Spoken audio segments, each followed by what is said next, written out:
Are you ready?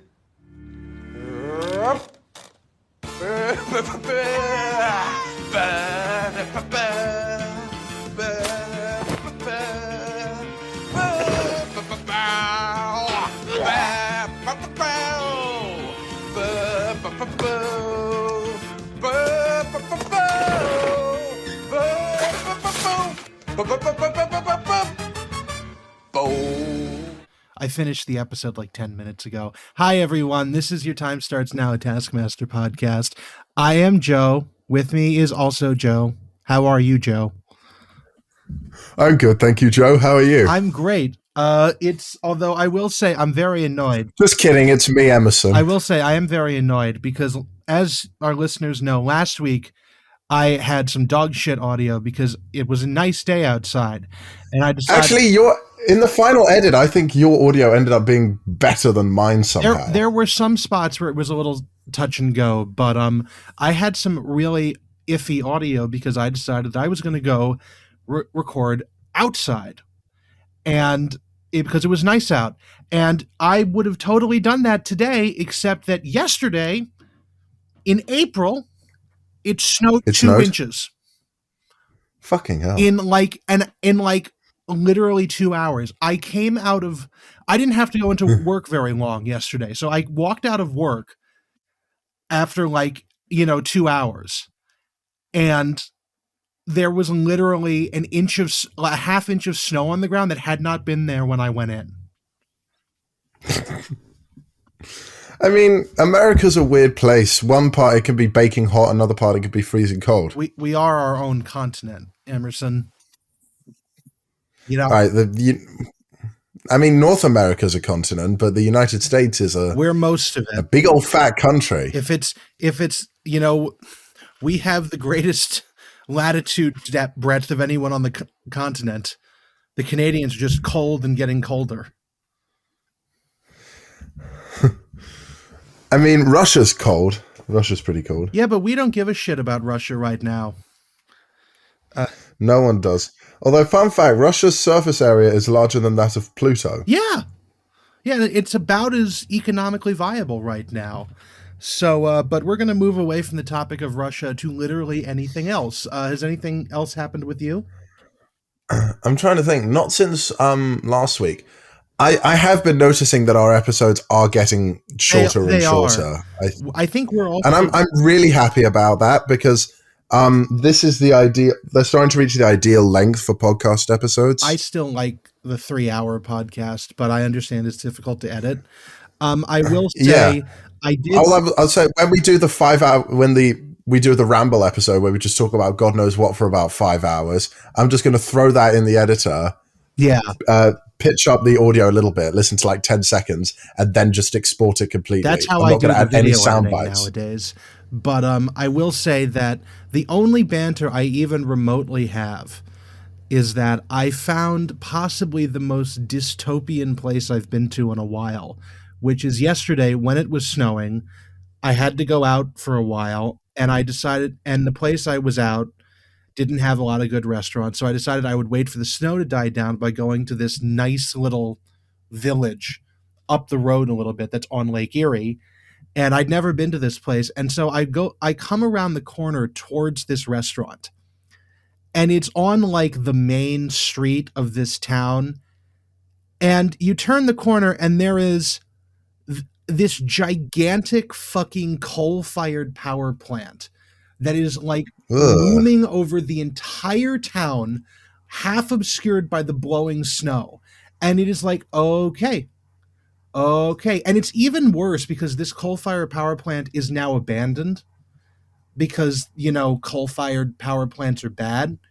And so you just, good. The scepter of the abandoned industry looms over this small village. Oh, good. It's and what's really bad is this is one of the richest towns in that area, in that county.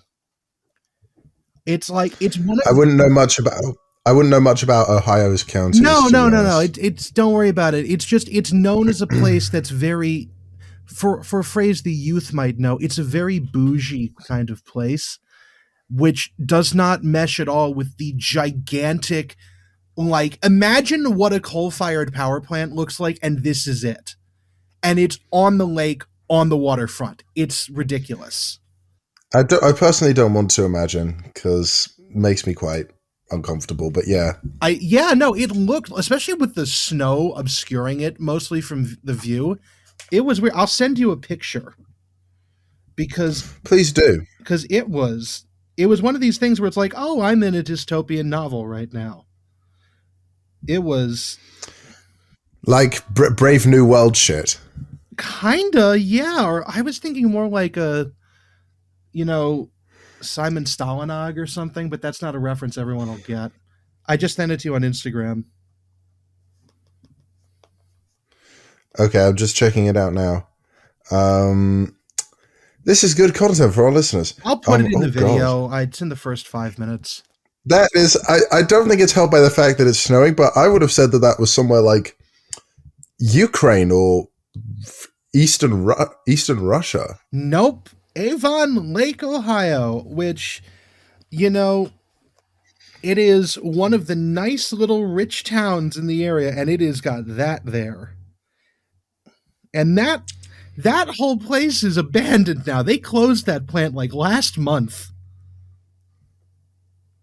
So, well, that's not good. Yeah, and it's really funny because everywhere else around there is like not it at all. Is not like that at all.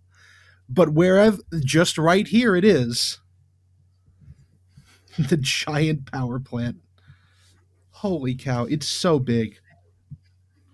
Also, I love the abandoned interurban rail car sitting on the side because, for those of you who like trains, we had, in the early 1900s, Ohio had a huge network of, like, in-between light rail and heavy rail systems that ran everywhere, and now they went away. Not because of cars, but because of increased competition from traditional railroads. But they went away, and this one has just been abandoned as like a historical marker in the middle of this parking lot next to an enormous power plant. Anyway, I went to see my family for Easter. How did that go? It was all right. Nothing really interesting happens when I'm with my family, though. That's good. I saw my sister for the first time in God knows how long, so that was a thing. Also, I got an Easter egg shaped like Thomas the Tank Engine. Oh, that's great. That's great. I'll have to pester my mom for one of those because she loved it. I had to eat it quickly, though, because the box it came with was pretty ugly. Oh, you got to send a picture of that.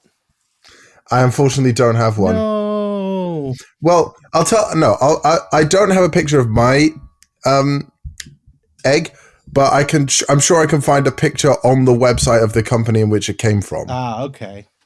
Is that good? Would that suffice if I can get that'll one? work. I really don't like editing this stuff, but I'll throw it in because we're only like in the first 10 minutes. I'll know where it is. Okay. Anyway, so I came back yesterday, and now here we are. Yep. I've seen the episode, and after this episode, we'll officially be crossing over the threshold into what I like to call the second phase of Taskmaster. Yeah. With the I like to imagine Taskmaster is in currently because series 13 of Taskmaster started last week on the day we uploaded the first Champion of Champions episode. Mm-hmm. Great episode, by the way. Haven't watched it. I would say that Taskmaster is currently in its third phase. So I imagine the first phase is series 1 to 5, including Champion of Champions, because that's them sort of finding their footing with the show. They can't really keep a consistent. Well, they've kept a consistent format, but not really like a consistent episode count. So they're still sort of like trying to find their footing. Yeah, some like seasons 2 and 3 were significantly shorter than 4 and 5 were. Yeah, and weirdly shorter than series 1. Yeah, I imagine that Dave probably bought the series, like those 2 seasons together. How close were series 2? I'll look at it in a second, but if series 2 and 3 were quite close to each other, I can understand why they'd be a bit shorter, because they might want to film them simultaneously. Yeah, or they filmed them like, or they bought those as a package. So it's like, yes, Mr. Yeah. Horn, we'll take 5 and 5 or 5 and 6 for this. Anyway, the second phase, in my view, is series 6 to 9, because here they found the stride of the format that works with them. Okay. Because every series from 6 onwards is 10 episodes. Okay. And series 10 is the start of the third phase, which I believe we're still in, because that's when Taskmaster's been bought by Channel 4. Okay. We had a couple of series under COVID protocols. Yeah. So social distance with no audience. Series 13 is actually the first series since series 9 to have no COVID protocols in place and the full audience. I saw a clip someone posted to YouTube, which, in our modern technological universe, it's a TikTok posted to YouTube by Taskmaster's YouTube channel of the, is there a... Are you sure it's not YouTube? Are you sure they're not using the shorts function? Well, it's a short, but I couldn't tell if it was originally a TikTok. But if Taskmaster has TikTok, I'll be amazed. It might just be a short, but it's got the text on the screen like a TikTok usually does. Anyways, it was the "Is there a duck?" Sorry, that's my phone being annoying, because I went to TikTok to try and find if Taskmaster. Taskmaster does have a TikTok page. This was the "Is there a duck on my face?" clip. I don't know which episode. Taskmaster has a TikTok page with just under 240,000 followers. And 4.5 million likes. I'm gonna sound like a real old man. Do you know what TikTok I have? It's called the wristwatch. That's what I do. I don't. Honest to God, that's a good dad joke. To be fair, if I can sound like an old man millennial for a second, which I'm not, because I'm right between millennials and Gen Z. I really miss Vine. I miss Vine too, but even more importantly, if you are listening to this, please sign the petition to stop the privatization of Channel 4. Please do it. Isn't Channel 4 a privatized channel? No. If it's privatized, it'll probably become something like the BBC, where we have to give money to it. Hold on. I thought BBC was a public broadcaster. Well, please, in all honesty, the whole... Because the BBC, I know, is sustained through license payers. So what is Channel 4? Because I thought Channel 4 was like Channel 5 and ITV. Let me read this to you. Stop the privatization of Channel 4. Tell the government to keep Channel 4 public. Take action now. Channel 4 is currently publicly owned but commercially funded. This means it can put public service before profit at zero cost to the taxpayer. Okay. So basically, if it becomes privatized, we will have to pay some sort of money to watch the shows on Channel 4. Okay. Basically, we will need a TV license to watch Channel 4, and Channel 4 has always prided itself on never ever requiring a TV license. Originally, it's always a subsidiary of the Independent Broadcasting Authority. What? Channel 4 has constantly prided itself in being the UK's biggest free streaming service. Why is England like this? Why don't you just have television? Well, to be fair, though, no one... I mean, people are using streaming services now. No, but I mean, like, I've watched British television for ages. I would never have known that Channel 4 was this weird public-private amalgamation.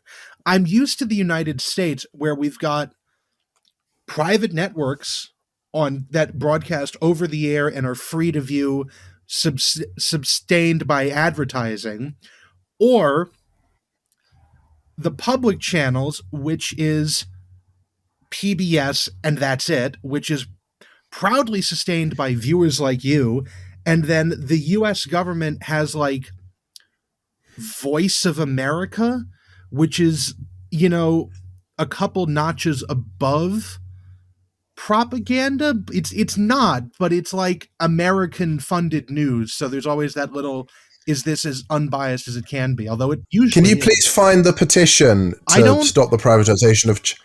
Can you please find the petition and put it in the description of the YouTube video? Can you send me that link? I have no idea where I would even start to look.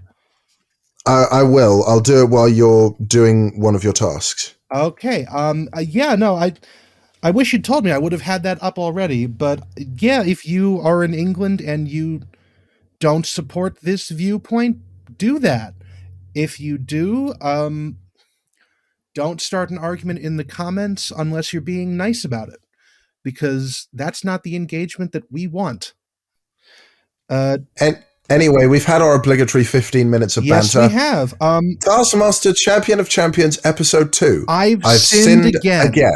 And now, this one, should we talk about the fun little start we have? This one starts with a cold open. In all of Taskmaster, we've never had a cold open before.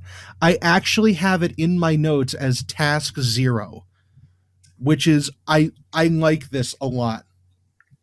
This is... I mean, we've got the king of solo tasks, Josh Widdicombe.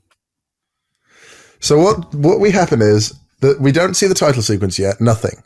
All we see is the inside of the lab, and in comes Josh Widdicombe in his England kit, and he has the task of singing along to the Taskmaster theme tune. I honestly thought that... Cue title sequence, and Widdicombe sings along with it.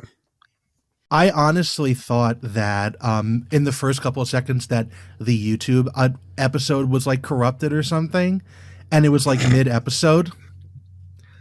And then they reveal what the task is. Or actually, I went on taskmaster.info first because I was pulling up the list of tasks for like when I was actually looking into it. And it was like, oh, okay, no, I get this. And then, of course, it's Josh who's doing it solo. Can we play that? Can we play him singing along with it, or will we get copyright striked? I mean, we've played the Taskmaster theme song a couple times. Okay. Then, I don't know what, can we... Here's what we'll do. We'll play it right at the beginning of this episode. So people will have heard it already. That's good. Yeah. So okay. Like, I won't put it in here, and I'm probably not going to edit this bit out because I'm lazy. No, that's but fun. It'll give us some context as to why we've done it. Retroactive continuity. So yes. We'll play it literally before we start talking. Okay. Yeah, and then, but I love that we had a cold open.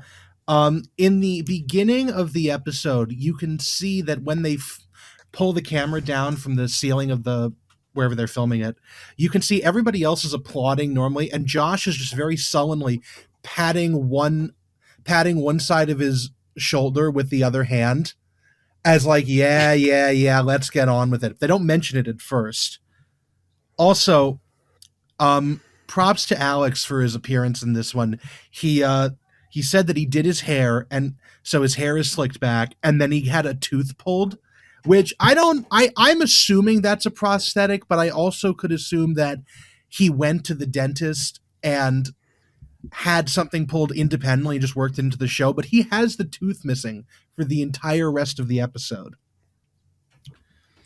I mean, he had those big, I don't know if, do you remember him having the giant ear stretchers?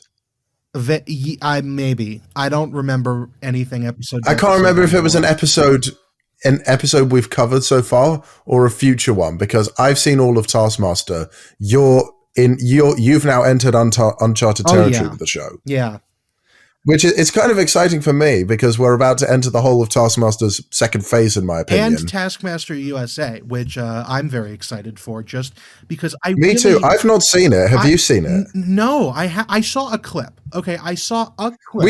I've seen bits of it on YouTube. I've seen people talking about the show, and they've shown clips from that. Just from having watched that clip, I want to desperately dissect how bad this show is, because there's fundamental failings in how Comedy Central interpreted British comedy from this, and I want to see how bad it goes. Like I seriously, I just want to warn you, there will be at some point, like Joe just spending 10 minutes talking about how the makeup of the permanent cast, the Taskmaster and his assistant, is just as important as the supporting cast, and how Reggie Watts was not the correct choice. So I do agree with Reggie. People have said Reggie Watts is too soft as a Taskmaster. He is. But I'm not saying I disagree with them. I've just not seen enough of him in action as Taskmaster to. I saw properly. I saw enough. He was not. I think they needed to have gotten someone more kooky, but we'll talk about that in a couple of weeks when we start on this. But I know we did this in the bonus we episode did. with We Spelvin, did. but should we talk about our ideal cast again for Taskmaster? Yes, once we finish especially talking. for US Taskmaster more than anything, because yeah, that's what I said. I didn't hear the US, but I'm sorry, but it's very interesting because Taskmaster, there's this weird celebrity status in the UK where you can be an incredibly successful personality but only do TV shows and stand up and stuff like that. And in America, if you are doing just the TV show circuit and game shows like that, you have failed in whatever role you have set out to do, or you are like... Well, the caliber to become a celebrity is much higher in the US. Well, that's what I'm saying. So it's very interesting to sort of think about how you could do a show like Taskmaster when there isn't a as sizable group of people to pick from. I mean, in recent Taskmaster series, they had some quite, I don't want to say not, people who wouldn't really, what's the word I'm looking for? People who used Taskmaster as a big boost to their career. Oh yeah, no, I know that. But a game show in the United States is not that. Is not a boost at all. Like Steve Harvey hosting Family Feud. Steve Harvey hosting Family Feud is not a career boost. Steve Harvey hosting Family Feud is a career plateau. I don't care for Steve Harvey in the slightest. I neither do a lot of people, but that's not the material point of this. The material point of this is that, as an example, and we are getting way off track, so I'm going to put a pin in it here afterwards. Like Richard Karn hosts, I can't remember which one it is. I think it's like Hollywood Squares or something. He was on, but the last time you heard of him was in the 1990s sitcom Home Improvement, where he was the secondary character to Tim Allen, who was the main character. And Tim Allen became an internationally famous movie star for a while because he was TV famous. And I can talk about that in Taskmaster USA if you want to remind me about this. And then I'll try. And then sorry, I'm just getting. I've got the link for the Channel 4 petition. Okay. I'm just going to drop it in Discord. Okay, great. And then, but anyway, we should start in a second. Richard Karn, you don't really hear much about him. He does commercials and he does game shows, and that's kind of where like he was a well-ranking actor, and now he's not. Now he hosts a game show, so it's a very different sort of thing in America, and I'm so excited to sort of discuss that. Anyways, back into we're only like 5 minutes. I've Sinned Again. Yes, back into I've Sinned Again. Alex also has party poppers that he has made safe with sandwich bags over them by putting sandwich bags over them, taking the bang out, and using ear protection. So that was funny. And then we have the floral shirt count. The only time we'll do this in the Champion of Champions. Noel has this absolutely amazing paisley-esque pattern shirt that when you get a close-up of him is actually floral print, like flat little flowers instead of this typical like just loopy design of paisley. And then Katherine has what I'm going to call a half point for a floral shirt. It's a skirt with a great design on it that's like little gemstones that are like printed onto the fabric. So it's like all these different rocks, which, that's not exactly floral, but it's got the spirit. I have a lot of shirts that are like, it's not floral, but it's definitely like that. But and we're on. Remind me of all the new jingles I need to make for when we start Series 6. Floral shirt count, Taskmaster Joe, and then I'll update Taskmaster Joe. We'll find one. Yep. Maybe I'll come up with a segment and give it my own jingle. Yep. And then can I do the prize task? Well, because I feel like there's a lot of things here that. Well, you did the prize task last time, and I did, but I feel like there's some exclusively British things in here I know about in Only this prize Fools and task. Horses, and I was going to say I don't know exactly who the Kasabian boys are, but you can tell me. But I was I mean, I don't know much about them either, but I know they're a band that were semi-popular in the 90s. because I kind of wanted to do the prize task because Yeah. What task was that? Guess what's in this briefcase? That'd be me. I could try. It's just like I really didn't want to do the make the biggest mess and clear it up, but I can. But I'll need a bit of help with it. But hold you on, can do the would prize I not be task. doing that one? This is No. great content. Did I? This is why I write everything down. Also, maybe we could, if we plan which tasks we want to talk about in advance, it'll save us a lot more We time with normally note do. writing. I forgot to. No, but like we do it before we watch the episode. Yeah, I still just take notes on everything anyways. But yeah, if you want to, yeah, you can do this one. I'm also monitoring our listener count as we talk. For what? We're not doing it live. Oh no, for our previous episodes. All right, you do the prize task. I was going to say you can do the prize task if you want. I mean, God, do we have to do this again? No, just do it. Just do it. Go. All right, so the prize task for the final episode of our two-part Champion of Champions special, and I honestly think this is my personal favorite prize task ever because it's super vague. It is the best thing. Honestly, I think they might have done this one on Taskmaster New Zealand at some point. I do think that this has definitely got.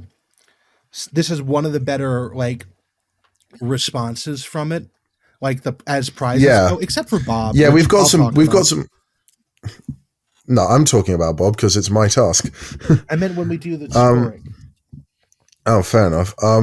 So, but we're not going to talk about Bob. We're going to talk about Rob.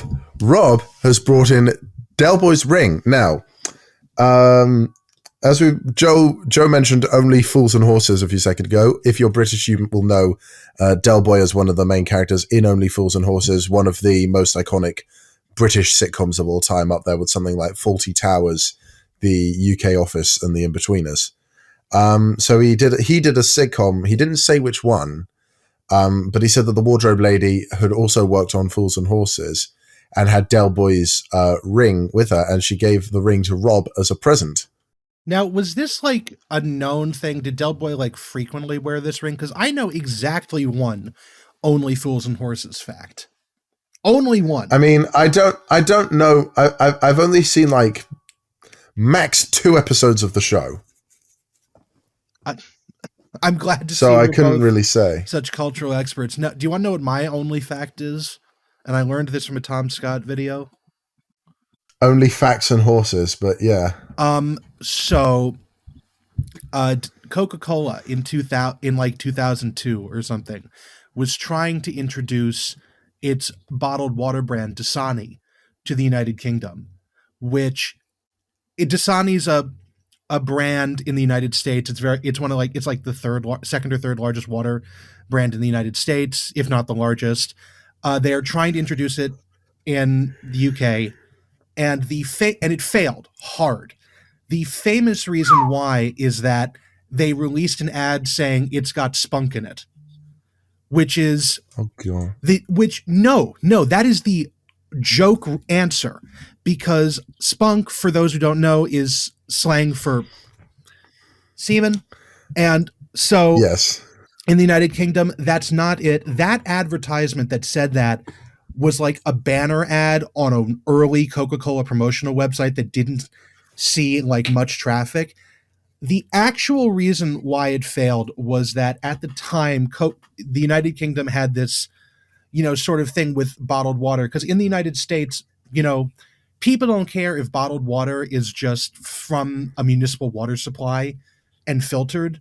But in the United Kingdom at the time, there was a bit of prestige about, you're only drinking bottled water if it's like mineral water or something like that. And Dasani is just purified municipal water, like 99, like from various bottling plants all over, with minerals added for taste and nutritional information. and so that got found out. And it wasn't bad. It was bad publicity, but there's also a thing of no publicity. No publicity is bad publicity because it got the name out there and sales were doing very well. But it also attracted a very negative comparison with an episode of Only Fools and Horses with one of their Christmas specials where Del Boy made Peckham Springs water, where he bottled tap water and sold it on. And this would have been fine, except at the end of the episode, it was revealed that the place where he was getting his water from was a toxic waste dump. And there's a bit at the end of the episode where they turn the lights off and the bottles glow in the dark to show that they're toxic. And about a month after Dasani was released in the United Kingdom, Coca-Cola was forced to do a recall because they had one of the chemicals they added for nutritional information was they'd added too much of it, and in large quantities it could occasionally cause cancer. But in the parts they added, even with the little bit too much, it wouldn't have done anything. But they had to recall it. And here's the best part: where is Coca-Cola's bottling plant? It is very, very close to Peckham. So Coca-Cola, with all of this against them, withdrew all the affected bottles of Dasani, and it just never came back. Never came back. It's not, I'm not entirely certain if it's 100%, because of Only Fools and Horses, but the comparisons were there at the time. You know a lot more than I do. Anyway, Noel Fielding. One video and then read a couple case studies. Noel Fielding. He has commissioned. We have an episode. The Kasabian Boys. I'm sorry. He commissions the Kasabian Boys, who I'm unfortunately not too familiar with their work, sing an original song called "You're the Best Thing." It's not a Do great. we dare play? It's not. Do we dare play the song? Sure. It just forewarned. It's not great. Okay. You're the best thing. You're the best thing. You're the best thing. You're the best thing. You're the best thing. You're the best thing. You're the best thing. Yeah, Katherine. It was filmed on a phone. I think they should have clarified whether or not the song would be professionally re-recorded at a later date, because that version sucked. Katherine has brought in a jacket with an awful picture of Taskmaster alumnus Ramesh Ranganathan on the back, with the date he's doing a gig in LA. San Francisco, I thought. But either way. No, it said LA. It said LA. I misheard it then. But this is my favorite one. Ramesh has got two giant saggy tits, one of which is in the middle of his chest. This is my favorite one because what was it? Katherine explicitly got it because it made Ramesh very angry. He'd posted about it online because this person had done. It's like a needle point almost of him. If Ramesh is normally angry normally, I hate to see how angry this made him. But he hated it, and it's great, and I love how terrible it is. There's a date on the back. Okay, so yeah, I should explain this. So you're probably noticing, why does my audio sound a bit different? Okay, so what happened is, you might remember a while ago me saying your audio cut out for a second. I'm having to use the internal mic on my computer now. So we're going to have hold your mouth closer. Hello? Hold your face closer. There you go.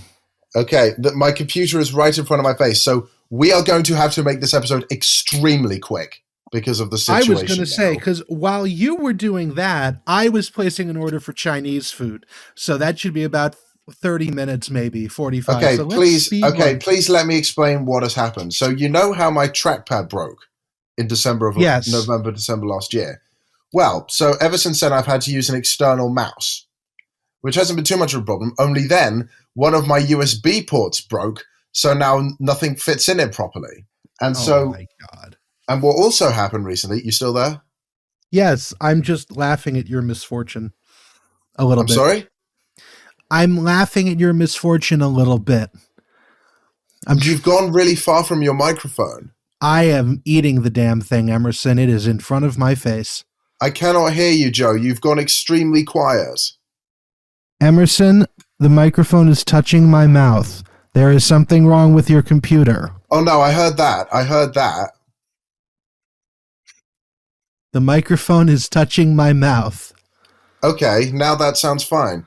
Oh, God. There is something wrong with your computer, as you were explaining. My computer is awful. I desperately need a new one.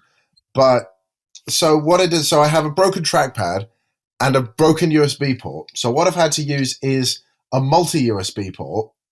And I just touched it right when our audio cut out. And weirdly, it doesn't not work.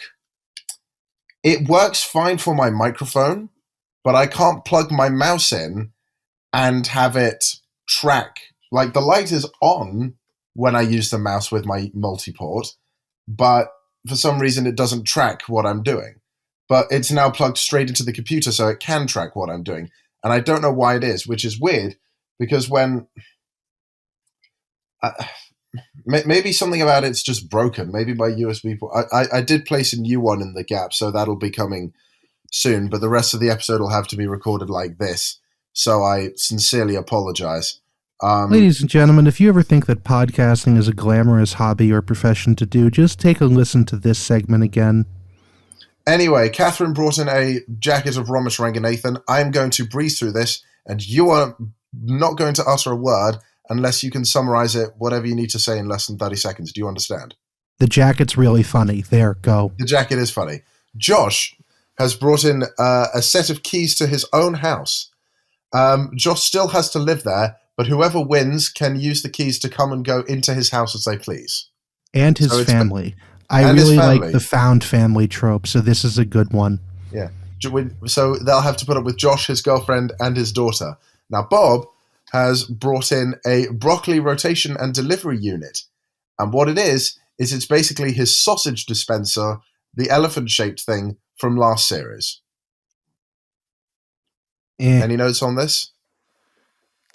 It's a low effort from Bob. I feel as though Bob has given up a couple of times in this. I mean, it's quite funny, I think. He's rehashing the same joke, and I don't care for it. Out of everything that Bob Mortimer has done in his life, that's the best thing he'd bring. I don't like it.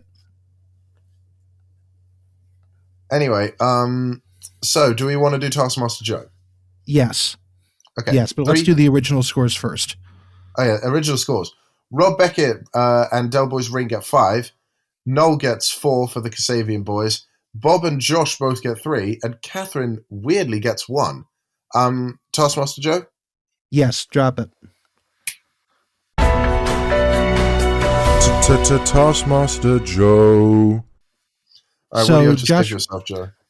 Josh Widdicombe, first place. I really, really like the found family trope that is in some works of media. And, there's a whole... You could totally have that as a thing with this, if anyone wants to write Taskmaster fan fiction. Anyway, second place, Rob Beckett, because that's a great piece of memorabilia. Third place, Noel Fielding, because if it's a professionally re-recorded version of that, it'd be great. Bob, fifth. I thought it was real low effort. And then Katherine, I'm giving her a special thing here. 0th place, 6 points. That is the best thing I have seen. That is the best prize possibly out of everything on Taskmaster. I would love the day for someone to get 6 points, not in like a normal task with normal scoring. Yeah, 0th place, 6 points. Anyway, VT Task 1, you're doing this. Yes. What's in the case? Fastest wins. Your time starts now. That is the entirety of this task. I love how short this one is from that standpoint. As we get the intro sweep in, we've got 201 written all over the house. There's a door number Do you know the There's significance of 201? Is it February 1st or No. I have to. I'm just checking. I know my audio will sound weird, but is it still quite? Is it clear and loud? I can hear you. Yes. Is it clear? Yes. Okay, good. That's all that really matters for now. Anyway, I would like to give a shout out to Reddit user lookin-good-joker, lookin spelled with no G, and they pointed out that the significance of 201. It is the combined ages of all 5 champions at the time of recording. That's great. So thank you, looking-good-joker, for your amazing work. Also, I think we should we say what's in the briefcase? Frozen peas. Frozen peas. Anyway, yeah, you go. 201's written all over the house. There's a blackboard in the lab because the case is in the lab, and there's a blackboard in there that looks like what happens when I try and write notes down on paper for this show. I do like the graph that compares Morden versus Dulwich, which is very funny. There's a long and complicated set of math problems. There's just lists of the contestants' names and other such things like that. And then we have the case itself, which is locked by 2 3-digit combination master locks, which I really like because I watch a YouTube channel called Lockpicking Lawyer, which is a man who is presumably a lawyer picking open various locks. And in the terms of like tier ratings for locks, Master Lock is shit tier. And so I saw that and was like, oh, I can get these open in a second. Because they are very easy to pick. Sure. And then my favorite thing is when they actually have the people look at it for the first time, when they notice it, they actually do a science sound effect, like the da-da-da-da-da-da, like it sounds scientific, and then there's also a weird like visual effect they do on the screen, which we've never seen before, and it looks great. To start off with, we have Katherine and Bob. They go first. Bob just tries to pick randomly and goes, that number, and points to a letter because there's a clue on there that says how much rice is in the drawer, which Katherine will make use of in a second. Although I will point out that Bob could have been very lucky because 201 was a number singled out in the math. I sincerely equation. Apologize for my dreadful audio, and if my laptop. You could just have edited that out, Emerson. I try not to mention it. Yeah, but my laptop fell down as I did that because I'm holding it right up close to my face. This is a glamorous episode. Anyways, nothing is ever glamorous with this podcast. But Bob luckily finds 201 on the side of the table, front of the table. He does. Well, yeah. Thanks for spoiling that. This is like Dan Bayo de la Mesa in one of the seasons. The Bajo de la Mesa. Yes, I'm sorry. And this time it was on the back of the table, written in like a label maker label, which Bob uses. Katherine, meanwhile, goes and hunts down a drawer in the main sitting room, which is like a decorative prop that's filled with 201 grains of rice that she counts out by hand. She takes her a while to find it because most of the drawers are fake. Bob claims to have had maths removed from his anus, which explains why he when he looks at the which his anus math is too, says, I don't fucking know. His anus is still too high. There's a lot of swearing. Who knows? Katherine, who counted out the rice, took 14 minutes. Bob took 7 minutes and 42 seconds. Between them and the next person, there's an ad break. And they still have that diorama from the De Bayo de la Mesa task and from other previous ad breaks in previous seasons. But this time Alex is reenacting previous tasks out. Yes, he is. And then I love. I love the little callbacks. Yeah, that's in the first and third ad breaks is there's I'm a sure little. it's in the second one as well. No, the second one is actually not the same as the other two, which is probably the first time we've seen that in all of Taskmaster. In the second one, actually no, there might be even a couple different ones, but in uh, the second ad break, he is at the gazebos and he's juggling different things. And every time the camera cuts, the objects he's being juggled have changed. So he starts with like tennis balls, and then he gets a potato, then there's more potatoes, then there's eggs, then there's a coconut, then there's watermelons, and then he drops the watermelons. I could have sworn that was like just, like one of those intro sequences to the task where it goes like No, they didn't do anything at the gazebos this episode. That was the commercial break for this one. I thought they just did it. They just normally do it randomly for some random location. Anyway, well, no. Normally, each commercial break is the same thing, just 3 different times. This is one of the very rare times where it's a different thing for different commercial break idents. But anyways, Josh Widdicombe. Josh Widdicombe does it the hard way and brute forces the math problem, which is this really complicated string of bullshit that I definitely hate because I hate math because fuck it. He gets the correct answer. He gets the correct answer in 5 minutes 30 seconds. Then we get Rob Beckett, who does this in a great way. Rob looks under the table because I think he was in that season with Debayo de la Mesa. No, he wasn't. He was the season. Oh, if he wasn't, then he watched it. But that was Catherine's series. That was Catherine's series. Yes, that's right. But either way, he looks under the table, then decides, well, I don't actually have to open the case to figure out what's in it. I can just guess. And after 5 minutes and 45 seconds, he happens upon frozen peas, and Alex stops the clock. That's one of the best ones. Then finally we get Noel, who tries guesses a bunch of different things that weren't frozen peas, also guesses Tim Key might be in there, and Alex says, I wish. To be fair though, I wouldn't put it past Alex. Yeah. Alex goes, I wish, and then Noel realizes he can just smash open the case. He takes it outside, does not smash it because he's a very light man, so he doesn't break the case.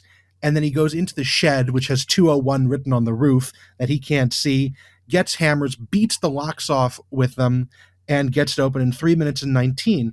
And I just want to point out a comment on the video from a man named Jean-Marc Rocher, who posted on YouTube, the case test is an interesting lesson in security design.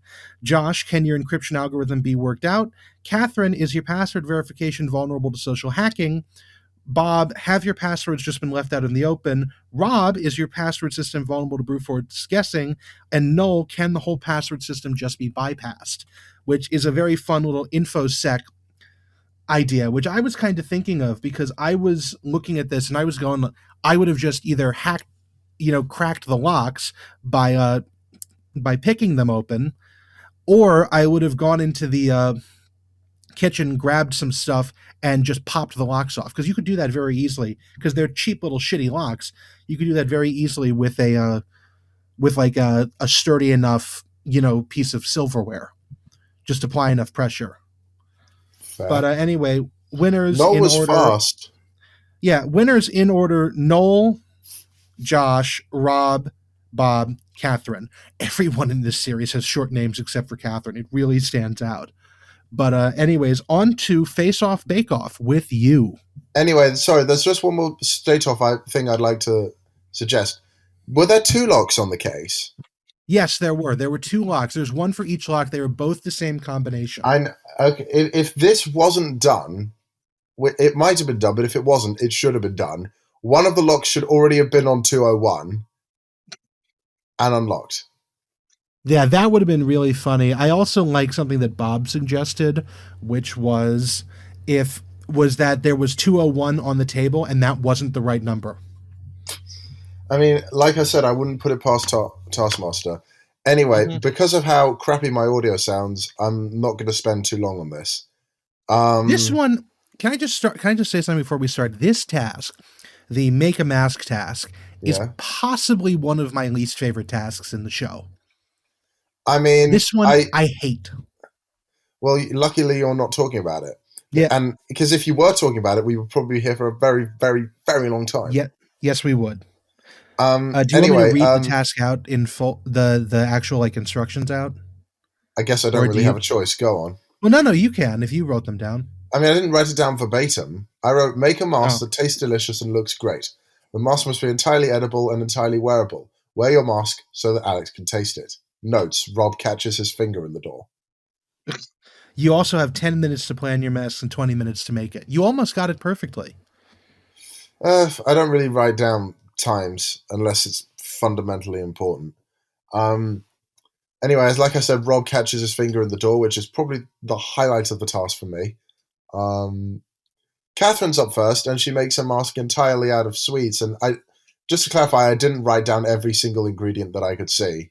Oh, I didn't either. It's just, Noel is apparently a mask maker, and Rob suggested putting an omelet on his head, but everyone suggests candies and sweets and stuff. And like Whatsits are the only savory ingredient mentioned, even though there are other savory ingredients. I will say though, Katherine looks like she's having her mask makes it look like she's having a spa day.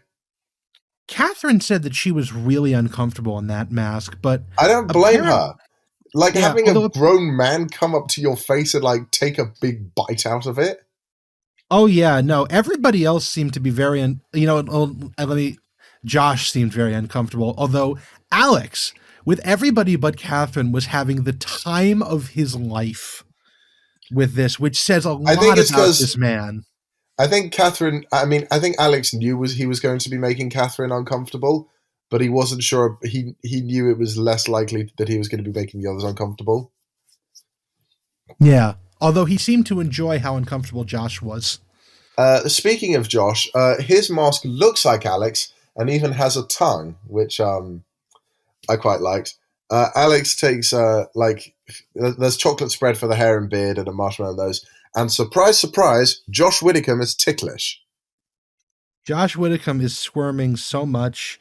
I also do like how he, at the end of this, they say how Josh described Alex's face, and he has idiosyncratic medieval face. Can I just say, I want to ask a question. Do you think Josh Widdicombe is a sub or a dom? Or a switch? Why are you asking me that question? Because I want to hear your answer. Emerson, what have we said about too much information on this podcast? That's not too much information. If it was too much information, I would be telling you which of the three I was. You're making me think of it, Emerson. That is unwanted information being put into my head. I feel like Josh Widdicombe is 100% the type of person to go to a dominatrix. Emerson? Have you been a bad boy, Mr. Widdicombe? Oh, yes, mistress, I've been a very bad boy. I've got Greg's name tattooed on my foot. I think that Josh Widdicombe does not do BDSM, or at least domination and submission. I think that he's entirely too vanilla for it. Rob Beckett has made a working man's lunch. That being said, I think Alex is absolutely someone... Thanks for cutting me off when I was talking about Rob Beckett. I thought you were going to say what Rob Beckett was, and I was like, I'm going to just keep on talking because this is a topic that I didn't think we were having. Rob Beckett's mask is not great. The hat's all right, but the mask itself is not great. He calls it a working man's lunch. It's just, the mask itself is just like a couple of pancakes or tortillas or something. Tortillas with peanut butter between them, or naan bread, and then he's tied a Yorkshire pudding to his head. The hat looks like what's it? Not a what's it? A loaf of bread with like an iced bun on top. Well, no, it's a Yorkshire pudding. It looked like an iced bun or something. He said it was a Yorkshire pudding with pancakes on top. This is like that bit I didn't catch, but what Aisling did. Oh, okay. Season. When she got Dave Gorman to endorse it. Yeah. I can use my Dave Gorman grill. And then he actually tied it to his head with what looked like licorice. That's good. Noel Fielding's mask looks quite healthy. There's like salad leaves all around it, but there are sweets on it too. And chocolate and seeds. Also, Emerson, I need you to know that now that you have said, what does Josh Widdicombe do, dom or sub, you have now made me think of everyone on the cast, in about that, and I hate you for that, just for this minute, because I didn't want to think about that, and it's your fault that I am. So just need you to know that. This is all your fault, and I'm holding you responsible for it. Joe, we need to have characters for this podcast. We need to have things that people remember about us. Oh, they're going to remember this. Hi, everyone. Mom, please don't be listening to this. Hi, Joe's mom. I'll go to. No, I'm not even going to bring it up after the recording. Anyway, Bob Mortimer. I just wrote what for this. Okay, so and he Bob screams, Mortimer. He continuously screams that he sinned, and he screams it in a Geordie accent. Like, I have sinned. I can't really do Geordie accents. It's not even a Geordie accent. I thought it was almost... I don't even remember what I thought it was, but faux Jamaican is what I wrote down. That would never have crossed my mind for a second. But anyway, Bob continually screams that he's sinned as Alex keeps taking bites out of his mask. And then Bob reveals himself. Like, it's got like cheese puffs for hair, whipped cream skin, pineapple eyes. All of these masks are deeply unsettling. They look like something from a bad dream. Anyway, I don't like this task. I know you don't. But when Bob Mortimer removes his mask, saying, "Alex, it's me," and then he leaves, and Alex still takes a bite out of the mask when Bob leaves. So I wonder what that goes. In his hand at this point, yeah. It must have been quite good. Do you want to know a fact I learned from? Do you want to do Taskmaster Joe for this? No, I want Taskmaster Joe. Is they get no points, and this task never aired. All right, we won't play the jingle because I actually think. Do you want to know? Do you want to know a note about this task that I learned from Taskmaster.info? Please. Apparently, in Ed Gamble's Ripoff podcast, Alex admitted that this task was inspired by the fact that Mask Taster sounds a lot like Taskmaster. So he, as a big fan of wordplay, he acknowledged that there was always going to be a task that involved tasting masks at some point. Do you know what I want to do to Alex Horde after hearing that? I don't want to after what we've just talked about. No, I want to shake him. I want to shake him so much that when I stop shaking him, he's a completely different person.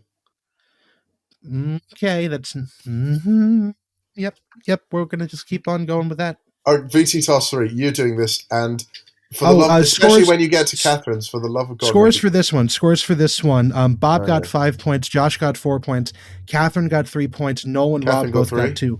On to task 3. Make the biggest mess and completely clean it up. You have 10 minutes. Your time starts now. So first off, we start with Rob and Noel. Rob tries to tip over the caravan. Does not work. So he just goes in, gets a couple bags of flour, throws them on the ground out in the driveway, covers it all, and then uses the hose and a broom to make it just go away. And it works great. Job done. Noel empties the caravan of anything that's not tied down and then puts it back. He likes tidying up and even put the task back on the mat of the caravan because they were in the caravan. Nobody else was, I think, when this was revealed. And he apparently made it cleaner than when he'd started, which is something else. Everyone was surprised that Noel liked tidying up. Up next, we've got Bob and Josh, who make a mess. Josh panics, and he's in the kitchen, so he just starts smashing eggs on the counter while he's panicking. Then he throws garbage around the kitchen, spills some other stuff. Somehow he cleans this all up in 10 minutes, except for a couple of drops of tea on the floor because he somehow had the time to make a mug of tea. Now, Bob is different. Bob goes into the hallway and just starts throwing food and cutlery and pots and pans on the floor. And for how much time he's getting, I thought that he'd misunderstood Alex from how the task was supposed to be, whether or not he had you have 10 minutes to make the mess and then you have to clean it up. But he just didn't intend on cleaning up the mess because he starts cleaning up with like a minute left and the vacuum cleaner doesn't work that well. So some poor PA probably had to clean that up. But yeah, and then in between this and the last one, we have the commercial break, which, as we said, this is the third commercial break. So that was the one with the diorama. Again, if you look around, you can actually see these are various tasks featuring the contestants. So we've got Rob Beckett with the wheelbarrow from the Get This Thing the Furthest task. I forget what it was. Propel this pea the farthest, I think. Propel this pea the farthest. Katherine with the yoga balls, with the exercise balls. Whichever one was getting towed behind the van, that was Josh. That was Josh in the first film, something in reverse. And then there was a couple of other ones that I did that are like I couldn't quite make out what they were. But there was Noel Fielding doing the deliver Alex's lunch task. Yeah, and then there was one other that I couldn't quite make out. And then Katherine Ryan is an absolute psychopath. And I would like to point out that I did say in the season when she was in that I didn't like her because she wasn't funny. Because I don't particularly find her brand of comedy that appealing when she is doing it with an American accent. Because with British comedy, the implied cruelty, it takes on a funny air to it because for some reason a British accent, when done with somewhat cruel comedy, is funny. With an American accent, it seems sadistic, and there's no better example of this than Katherine Ryan deciding to mess with her family on the phone. And she calls her sister and tells her that her husband is cheating on her. To which the response is that her sister reveals that she has been cheating on her husband as well. Then I hate cringe comedy. This is cringe comedy. I actually fast forwarded through most of this. She told her dad that her sister was pregnant with someone else's baby. Her dad apparently did not believe her. I don't really give a shit if she did anything else. Then it's time to clean it up. And she called her sister to tell her it was a mistake. And her sister reveals that in the interim time, she did tell her husband she was cheating on him. She tries clearing that up by calling the husband. Turns out she called somebody else. And it looks pretty bad. Katherine then says in the studio that that her sister could tell she was joking and tried to fuck with her as well. Do I believe her? Not for a second. Not for a fucking second. I don't, because that is such a cop-out when it's not shown on there. And I'm just going to be real. This is possibly my least favorite individual task performance by a person in the show. Because this is, if someone did this with an English accent, I might be like, whoa, that's a little much. This is sadism. This is like, to continue with what we were talking about earlier, Katherine Ryan is the kind who makes others feel pain because she gets off on that based off of this. I don't like it. I don't want to think about it anymore. I don't like it. So we're going to go on to Taskmaster Joe, because that one just makes me feel fucking uncomfortable. So Taskmaster Joe, do we want to drop the theme just right here? Sure. Taskmaster Joe. Okay. Josh and Noel, joint first place. I really liked how Noel made it cleaner than it was before, and Josh, had enough time to make a cup of tea. So he did a great job. He made a great job considering how messy it looked. Rob is second place because I imagine if you went and scoured the grass around the driveway, you'd find where the flower had gone to. Katherine fifth place because holy shit, you psychopath. And then also, I don't believe she cleared up that mess. I believe she caused a bigger mess. I think that she was just lying to save face on television. And then Bob is disqualified because he had no plans to clean it up. Original scores, Bob got fifth place, Josh got third place, Noel and Rob got joint second, and Katherine got first place.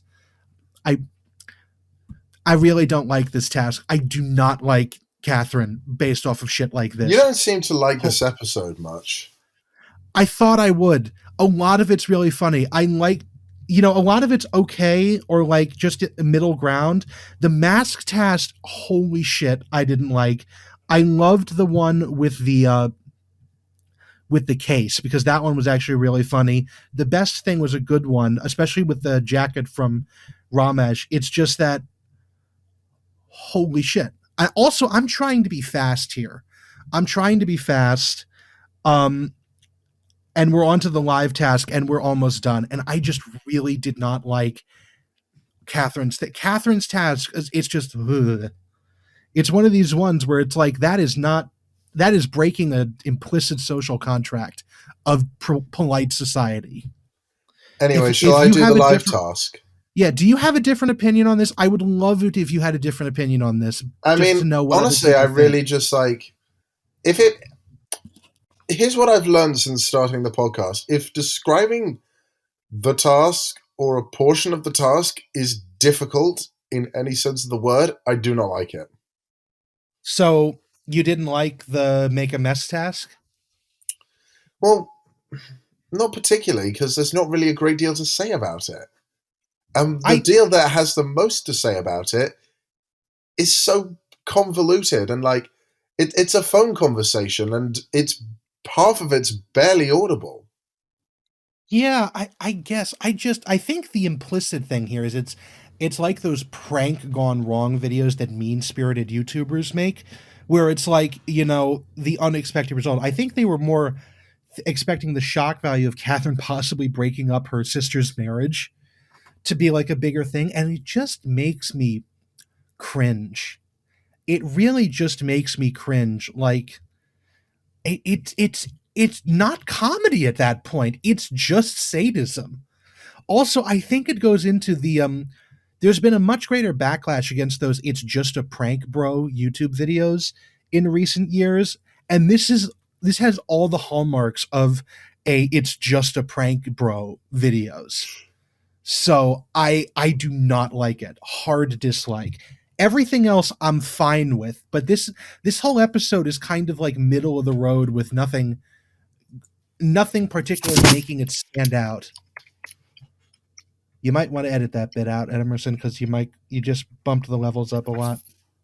Sorry, I was typing something. Yeah, you're fine. Anyway, on to the live task. Live task. And record the highest total number of steps on your pedometers. You must not touch your blindfolds. So they've all got... You have 100 seconds. I think they've got... How many is it? 6. 5 or 6? So they've got 6. One on each arm, one on each leg, one on their hips. Where's the other one? On their head? One around the torso, one on each arm, leg, head. Yes. Yeah. Alex is also wearing Heelys for some reason. I mean, they don't really work on the stage, but oh well. No. So the task begins. Everyone just starts running like crazy. What Bob Mortimer does is he takes the ones on his legs off, and he holds them in his hands so that they will go up at the same. What? He pulls the one on his head off too. Oh yeah, sorry, I forgot. That's really all I have of note about the actual task itself, other than that everyone... Oh yeah, there's not a lot to see other than Noel takes the ones off of his arms and puts them on his feet. Which, in my opinion, is not the smartest strategy, because that will get... If you use your legs, you'll get tired super quickly. It didn't work out well for Noel. Yeah, so the scores. Noel is last with a total of 627 steps. Bob's strategy didn't work as great as you thought. He comes in fourth with 730. Rob has 840, so he's third. Josh pulls 1,095, but Katherine wins with 1,263. I should also point out that the scoring is from the combined score of all the pedometers on the person. Yeah, that's right. Anyway, so the scores at the end of the episode. Bob has 13 points, which I think is pretty much solidifies him his last place within the two-parter. Katherine, despite 2 alright final tasks, comes fourth with 15. Noel, Josh, and Rob are extremely close. Noel's on 16, Rob's on 17, and Josh is on 18. So Josh Widdicombe has won the episode despite not winning a single task within the episode. Yeah, he wins his house key back. Yeah. So now it's time for the grand final scores. And who will get to slot their head trophy, their Greg's head trophy, or in Josh Widdicombe's case, a karate trophy, into the neck of the life-size body of Greg. Oh, can I just point out that Josh puts on the jacket with Ramesh's face on the back, and it fits him perfectly? Oh yeah, sorry, I didn't notice that. It fits him great. He can flash that in Romish's face after Yeah. beating him with the fucking beam point, in Romish's words. Yep. I still stand by the fact that Romish Ranganathan is the most unlucky Taskmaster contestant, like, ever. One of them, yeah. Maybe Paul Chowdhury might be more, but nah, Paul Chowdhury actually won an episode. Yeah. Anyway, the final scores. Drum roll, please. Bob Mortimer comes in last with 24 points. Big surprise. Noel Fielding is fourth with 32. Katherine, who won the previous episode and was in prime position to win this, falls to third with 35. Rob, who hasn't won either of the episodes, finishes a decent second with 36. But, of course, you cannot not give it to the Taskmaster OG champion and probably its most iconic competitor ever, Josh Widdicombe. Josh Widdicombe, who got it with 37. 37. Although I would say that Bob has a title, has a hat in the ring for most iconic, along with maybe Mike Wozniak. Yeah, maybe. I mean, like, but Josh is like, all right, Josh isn't, he's iconic, but I would say Josh is the GOAT of Taskmaster. That might be true. Because, I mean, like, sometimes you just can't beat the originals. No one's gone to lengths that Josh Widdicombe has to win the show. Yeah, that's true. Also, I would like to say that they gave Josh, I think they must have found a second karate trophy because they've modified this one with a pole in the base so that he can slot it into the top of the Taskmaster trophy. Do you think Josh Widdicombe's victory was scripted just so that they could make that joke? I don't think so. Because I mean, it's hard to script Taskmaster, really. Yeah, I don't think so. I don't think they would do that, just because I think it was just a happy coincidence. Yeah, and so that's it. There's a final task of you have to slot the head in you have to slot the head in the trophy because the trophy is the size of Greg, so they actually have to have like 3 steps up. Yeah. And then last note before we go is at the end, as the credits roll, Greg and Josh do one of those synchronized sitcom trailer jumps, and they get frozen halfway up through the jump, but nobody else on the stage They do the High School does. Musical jump. Yeah, but only for Greg and Josh. Greg and Alex. Josh and everybody else are. I think that's funny though. Should we make that the thumbnail for the episode? If you want to, that's great. Yeah. So I think I better go before because I'm holding my laptop in an awkward position. When we'll be back, couple of weeks. Yeah. Should we choose a date? Because I think it's important we know when our listeners need to come back. Probably the 10th of April. No, the 12th. The 10th of May is a Tuesday. The 12th of April. The 12th of May. All right. We will see you on the 12th of May for the first episode of Taskmaster USA. And I almost said the 10th of April, so come back last Sunday.